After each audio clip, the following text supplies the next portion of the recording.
ya kalau banyak motor. Ini rumah gue emang ke jalanan gitu loh. Oke. Pernah gak sih lo ngerasa jadi orang paling sedih, depresi, kayak dunia mending jadi apokalips, tapi pas makan es krim atau ngelakuin hal kecil lainnya, tiba-tiba bikin langsung segar dan happy lagi. Siklusnya mungkin sering berulang pas lo pulang dari aktivitas sehari-hari.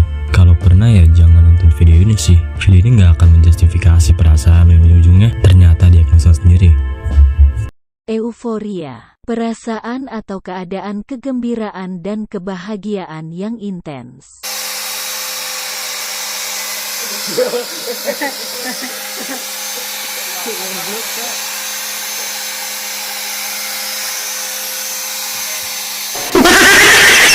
Gue punya temen yang udah lost kontak selama 3 tahun ini, namanya Fatur.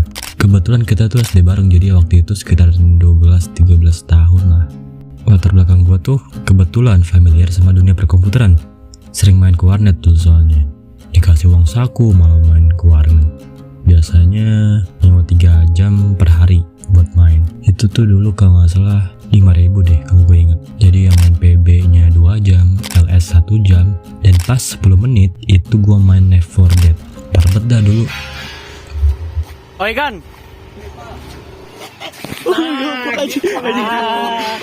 Goblok aja, ditabrak beneran cok. Sakit cok, goblok.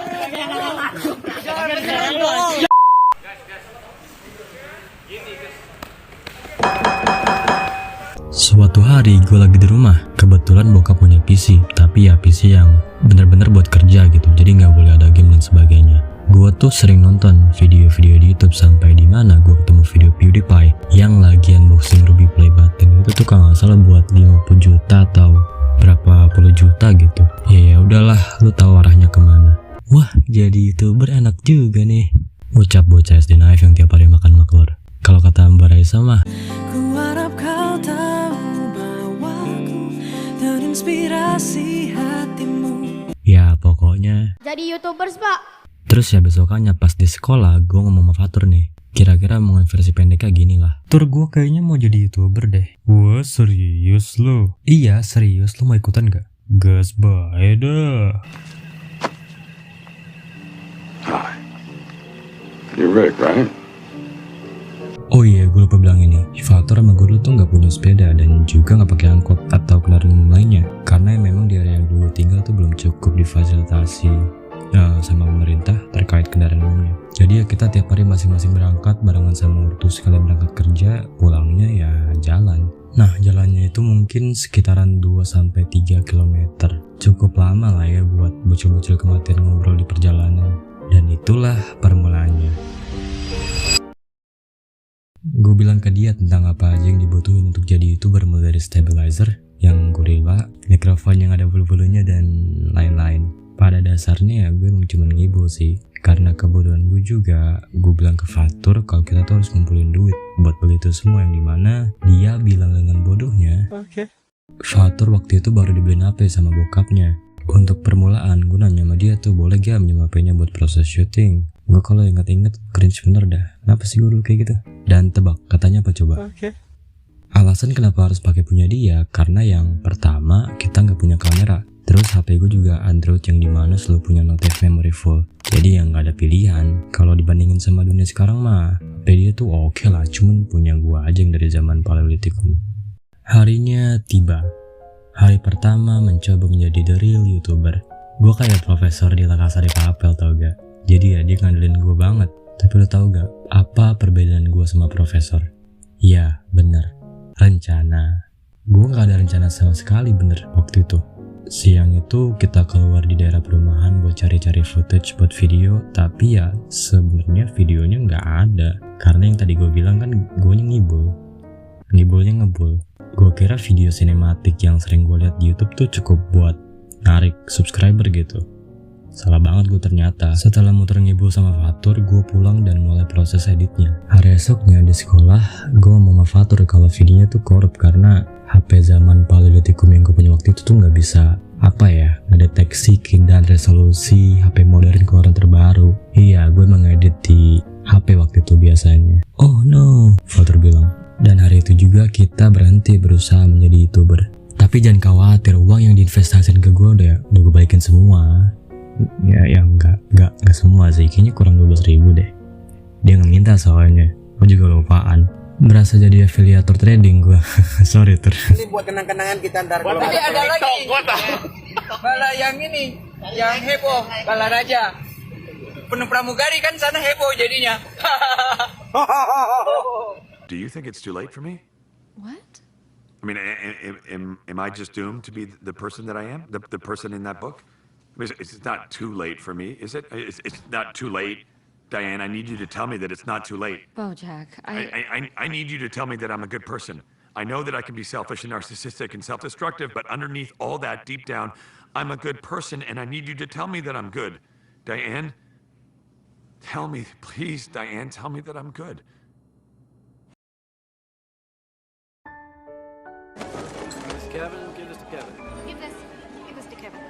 Kita sebagai manusia sering lah ya buat kesalahan entah besar, entah kecil, pas banget gitu kayak yang dibilang tokoh-tokoh besar. Edmund Burke, mereka yang nggak tahu sejarah ditakdirkan untuk mengulanginya kembali. George Santayana, mereka yang nggak bisa mengingat tentang masa lalu dikutuk untuk mengulanginya kembali. Winston Churchill, mereka yang gagal belajar dari sejarah dikutuk untuk mengulanginya kembali.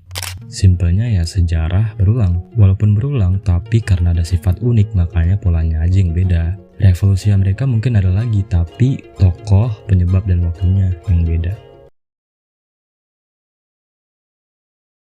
Enggak semua Cina. Di situ ada orang Batak. Di sini ada Batak putih. Walaupun dia kelihatan kayak Cina, tapi dia Batak. Enggak, jangan percaya. Kalau yang ini Cina asli. Jawa. Bayangin nih, lo lagi di SMA dan lagi siap-siap buat UTBK atau yang sekarang mah SBMPTN kali ya. Lo harus apa? Belajar kan? Ribuan demi ribuan pemimpi lagi baris tuh. Tapi karena lo males nauzubillah, lo cuma main game doang di kamar lo tiap hari ngangung-ngangung sama temen di Discord. Nggak ada guna lah pokoknya, tanpa nyadarin juga kan mimpi-mimpi lo pasti hancur pelan-pelan. Dan pada akhirnya mimpi-mimpi lo yang hancur itu marah sama lo pas lo lagi terbaring sekarat di kasur kematian. Ya gue tau lah, nggak semua pemimpi ngedapetin apa yang mereka mau. Sekali lo keluar ya lo kalah.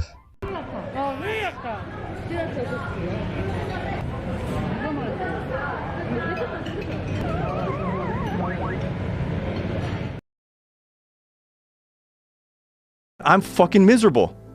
I'm miserable. How do you deal with this? And I was like, I've been waiting for this fucking phone call. Thank you. How recent or how close to when he died was this? It was within the year. It wasn't like right, but So he said it was miserable, and in what way did he describe it? he said, "You're successful. I'm successful. Do you find yourself suffering?" And I go, "Absolutely, please." And Tapi lo pernah gak sih dengar nama Coleman Sanders? Orang yang dibalik dan jadi ikon KFC, pencipta dari rasa lezat rantai fast foodnya. Gua kebetulan pernah tuh baca artikel tentang dia yang dimana tertulis kalau KFC itu besar namanya pas dia udah umur 70 tahunan. Seperti yang gue bilang tadi, gue ngerti kok nggak semua pemimpi dapat apa yang mereka inginkan. Tapi kok dia bisa sukses sih? Kamu nanya. Jawaban yang bisa gue simpulin satu, konsistensi. Nih, Om Sanders ini nggak datang dari keluarga yang punya kelebihan dari sisi finansial. Malahan kegagalan itu makanan sehari-harinya. Dari buka jasa di bidang hukum, buka bisnis kapal feri, dan juga perusahaan lampu yang semuanya gagal karena kebanyakan Om Sanders ini kalah sama emosinya sendiri.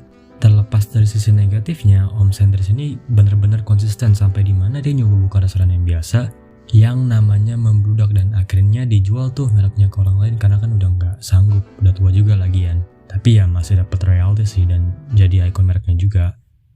Tahu gak berapa cabangnya sekarang di seluruh dunia? 25.000 dan tersebar di 145 negara. Jadi gini poinnya, sukses itu nggak berkorelasi sama umur, tetapi datang dari kata benda, konsistensi.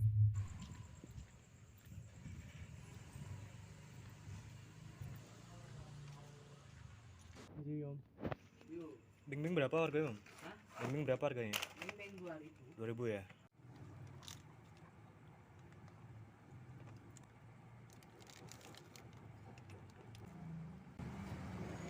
Ini gini, untuk bikin ini pendek dan simple, alasan kenapa lo nggak selalu digadang-gadang depresi, Ya karena kurangnya konsistensi lo saat lo bahagia.